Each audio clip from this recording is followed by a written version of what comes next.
So it's been a great couple of months for concerts here in Minnesota. First we had Joe Satriani, and I was able to go to that concert. Then we had John Petrucci and Joe Bonamassa, and I missed both of those shows.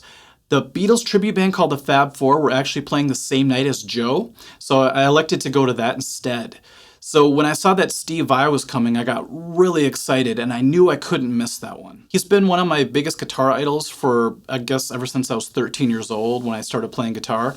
And I remember getting his Passion and Warfare, that's hard for me to say, book. It was one of my earliest books, and I learned so much from it. And I thought, I finally get to meet somebody who inspired me to play the very thing that I do for a living now. So I looked online for tickets, and I saw that they were doing some VIP packages, different levels of them.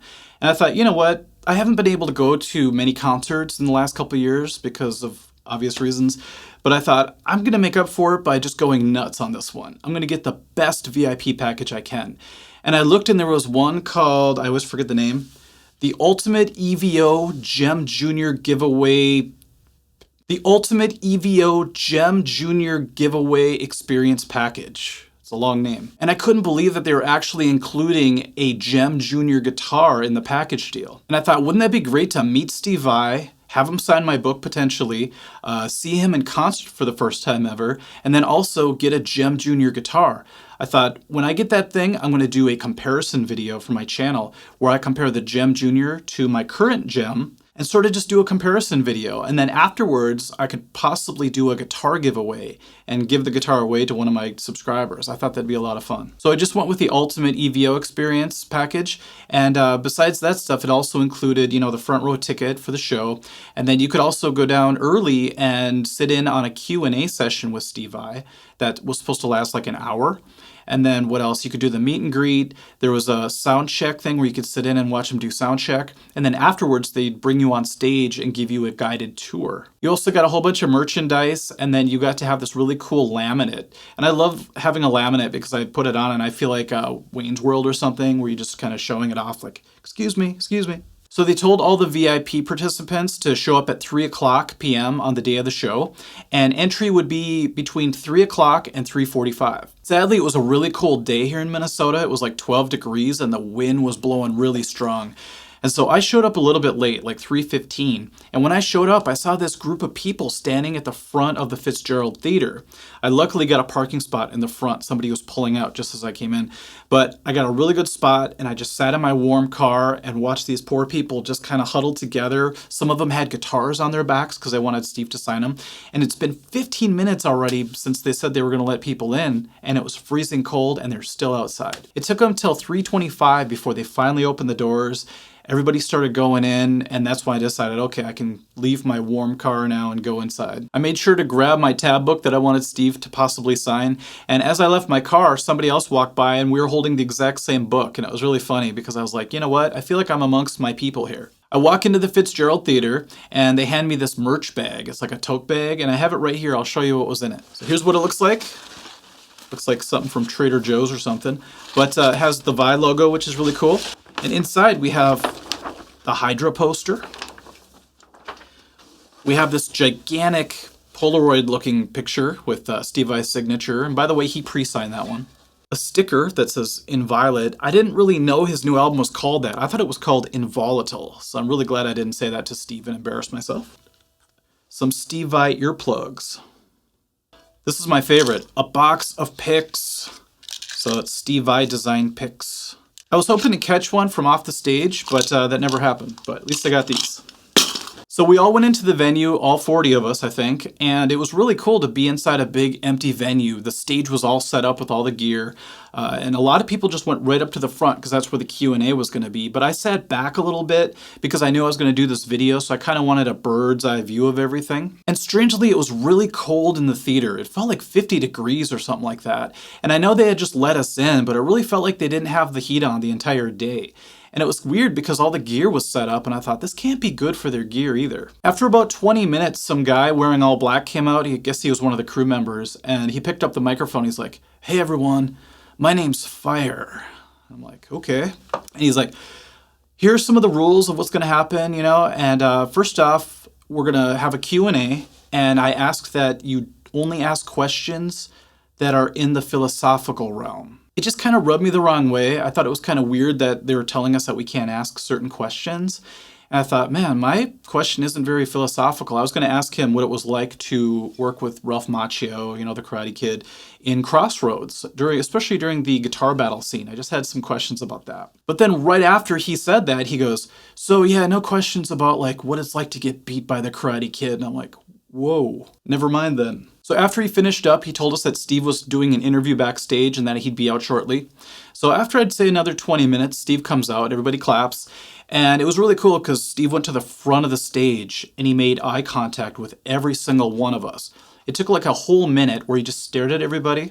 And usually that would seem kind of weird, but I'm used to watching talks by a guy named Eckhart Tolle, who's more of like a spiritual guru type guy, and he does the same sort of thing. In fact, he just sits there in silence for 5 minutes, and everyone's feeling uncomfortable, so it didn't really bother me what Steve was doing. Then he did about an hour of Q&A, and he had some really interesting concepts. Every time somebody would ask a question, he would go really deep with it, and sometimes his answers required him to play a guitar, so he had his guitar sitting next to him. And when he picked it up for the first time, we all got really excited. He's like, well, let's say I'm doing something like this. And I couldn't hear him because he didn't have a practice amp or anything next to him to play through. So it was really strange. I thought that was a weird oversight. I don't know if some roadie messed up or something like that, but we couldn't really hear Steve playing when he was trying to explain with his guitar. I mean, his main amps and stuff were behind him for later for the real show, but it would have been great if he just would have had a little tiny practice amp or anything just to play through during the Q&A. So he answered about 6 questions, and then he's like, does anyone else have any questions? And I went to raise my hand. I got kind of nervous, that feeling. Raised my hand, and then right as I raised my hand, the guy in front of me raised his hand. So Steve points at us, and the guy starts talking, asking his questions, so I'm just like, never mind. And I thought how funny that is, because the same thing kind of happened to me a long time ago when I went to meet and greet with Avril Lavigne. It's a long story. We were playing this big stadium show with her, and we all lined up to meet her, and right when I got to the front of the line, I was the next one to be called up. They're like, oh, we have to cut it, we're running out of time, and then she ran out of there, and I was sad. But with Steve Vai, it wasn't a big deal because I knew that I was about to meet him as well, so I just asked him the question then. By the way, since I couldn't ask him about the Karate Kid, I was just going to ask him how accurate the Passion and Warfare tab book was. I thought that'd be kind of funny since I do a lot of bad tab videos to ask that question. So afterwards, when we were able to meet him, it was really cool. We all lined up afterwards. I was actually the first one in line. I went up to him and I was really nervous, but I handed him the book and I'm like, can you sign this? He's like, sure. He's really cool. By the way, that was my biggest reason to go to the whole meet and greet thing, was just to get the book signed. So he signed that. So my dream has come true. And I kind of half jokingly asked him how accurate the tab book was. And he kind of laughed, but he's like, it's pretty good. It's really good. He's like, it's not perfect, but it's good. He told me that he had a big part in transcribing the book. However, when it went to print, there were some mistakes that were made. So some of the tab numbers are on the wrong strings and stuff like that. So he couldn't tell me that it was perfect, but he could tell me it was very good. I was really relieved when he said that because that was one of my main books that I learned from when I started guitar. So that would have been a huge bummer if he told me it was just full of mistakes. I forgot to mention too, during the Q&A, 2 times Steve mentioned how cold the venue was. So it wasn't just me who thought that. And he looked at us, he's like, are you guys cold? I'm like, yeah, we're all wearing jackets too. We're still cold. He's like, man, I thought you guys would be used to it being from Minnesota and everything. So after I met him and he signed the book, I decided to actually leave for a while because we were going to have to leave anyway after the sound check and all that stuff to come back for the actual show later that night. I just left a little bit early because the sound check and the walkthrough and all that stuff wasn't the most exciting thing to me. And I thought, man, I should go home and warm up a little bit, get something to eat, come back and be ready for an awesome show. So I did that. When I came back, though, I was not able to get that awesome parking spot again. I actually had to park 5 blocks away at a Church of Scientology parking lot. I walked the 5 blocks to the venue in the freezing cold wind and got inside, and it was really exciting because I went to get a drink. And as I was standing in line, 2 Art of Guitar subscribers were actually in line. And we started talking, and it was really cool. And like I said earlier, it felt like I was amongst my people. It was like, this is my family. The Guitar Players United. I got my drink and I walked in, and it felt really cool to walk all the way down the aisle to the front row. Most of my life, I've sat in the cheap seats, the nosebleed. I remember seeing Metallica with Guns N' Roses and Faith No More, and we were so far back in the Metrodome that when the drummer would hit the snare, you wouldn't even hear it till like 2 seconds later. So I'm used to those kind of seats. So it was really cool to finally walk right up to the front. When I got to the front row, it was kind of what I expected. A lot of like middle-aged guys who all looked excited to see Steve Vai, But right next to me was a teenage girl there with her dad. I thought that was kind of cool that a dad brought his teenage girl to see Steve Vai and got front row seats. So after about 10 minutes, the lights go down, and all of a sudden, Steve hits a chord on his guitar, and all of us jumped because it was so loud. We were in the front row, and his two speaker cabinets, were right in front of us, basically. And I looked over, and the poor girl was like, oh my gosh, she wasn't expecting it to be that loud. I didn't know that I had Steve Vai earplugs in my bag, because I hadn't even looked through the bag till after the show. I would have offered them to her, but I had my own earplugs in, and it was still loud. And then all of a sudden, the subwoofers started activating, and the drummer came out and started playing, and it felt so powerful. Compared to the Satriani concert, it was night and day, because I was front row for Satch as well, but for some reason at his venue, the venue he played at, it felt really weak. There was no bass hitting me in the chest like I wanted it to, and I couldn't really hear his guitar either. It was really strange. But at the VAI show, I could hear everything and I could feel everything. In fact, the subwoofers were going so crazy that there were these monitors sitting on top, and they started to shake and move, and they were coming closer and closer to the audience. And I thought, oh man, if this one gets any closer, it's going to tip over and land on the guy in the front row. Luckily, the roadie came out and noticed that too, and he pulled it back, and then he put a weight in front of it so that it couldn't fall and kill people. The show was incredible. The lights were great. He had this awesome video screen behind him, just awesome visuals, awesome sound.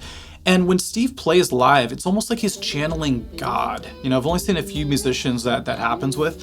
It just looks like he goes into this flow state and it's just coming out of him just naturally. It was so awesome to see. And being so close to him, I could actually hear him like talking, and he would vocalize some things. And then once in a while, I swear he was like looking at me and he would do something. It was probably just all in my head, but it was really cool to be that close to make eye contact with him as he's playing. It was also cool to see how excited the teenage girl got watching the show that close. I mean, that's got to be like a once in a lifetime thing. And for her to be able to share that with her dad, who was equally as excited, was really cool. And then there was a part of the show where Steve hits a note and he holds his guitar and he goes right in front of us. And he wanted the teenage girl to come up. So she went up and she didn't know what to do. And he kept saying, blow on the guitar. And she couldn't hear him. She's like, what? What do I do? Do I touch the guitar? What do I do? Then he goes, no, blow on it. And then she finally does, and as soon as she blows on it, he hits a switch. I think it was an octave switch on a sustainer, Sustainiac pickup, I believe. And all of a sudden his guitar went up an octave, and everyone was like, oh my god, magic.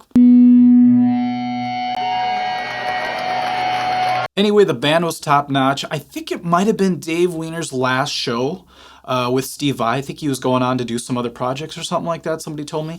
But he got to come out and do a guitar solo, and it blew everybody away. It was different style than Steve would play, obviously, but it was incredible in its own way. One time, Steve went over to play a dueling solo with Dave, and all of a sudden I hear wah pedal, and I go, wait a minute, Steve's really far from his pedal board. And I looked over, and his roadie had come out, and he was working the wah pedal with his hands so that Steve could be on the other side of the stage. I thought that was pretty clever. Steve has a great way of connecting with his audience too. He often would leave the stage and he would play in the aisles so he'd get really close to people. And one time he actually went all the way out the back to where the concessions were and came back through the other aisles. So that was pretty sweet. I'm not gonna lie, I didn't know probably 60% of the songs he plays.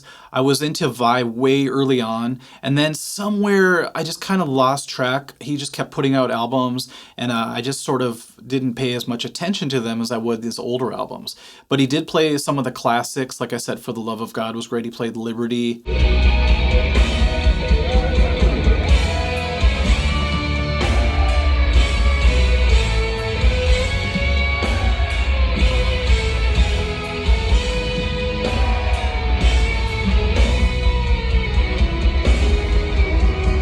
And of course, he did the song with the Hydra guitar, and I guess it was a special thing because I don't think he was able to get it overseas. So if anybody was in Europe and watched Steve Vai, I don't think he was able to play that song for them. Sadly, because it's in a theater and there are chairs, it lends itself to everyone sitting down through the whole show.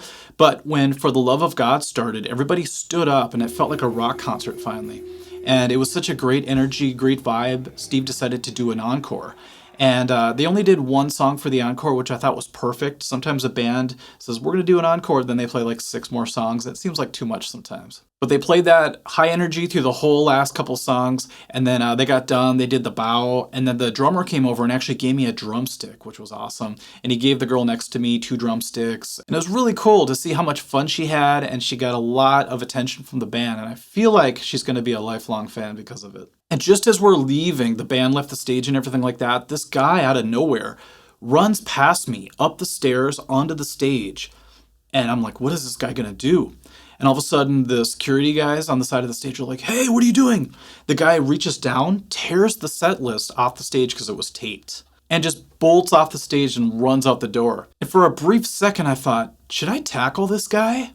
You know, he's running right towards me. I could have just done a double leg takedown or something, but I thought, nah, not for a set list, you know? If he would have grabbed one of Steve's guitars or pedals or something like that, I would have tackled him, but I just thought it wasn't worth it for a set list. Plus, what's a concert without a little bit of chaos, right? So that was the concert. I found out that it's going to take about 4 weeks for them to ship the Gem Junior to me. I think there was a supply issue or something like that. But as soon as that arrives, I'm going to do my comparison video, and then we'll do the giveaway for it. So keep an eye out for that video and the giveaway. I'm real excited about that, and thank you for watching, everyone. We'll catch you at the next video. Thanks. Bye-bye.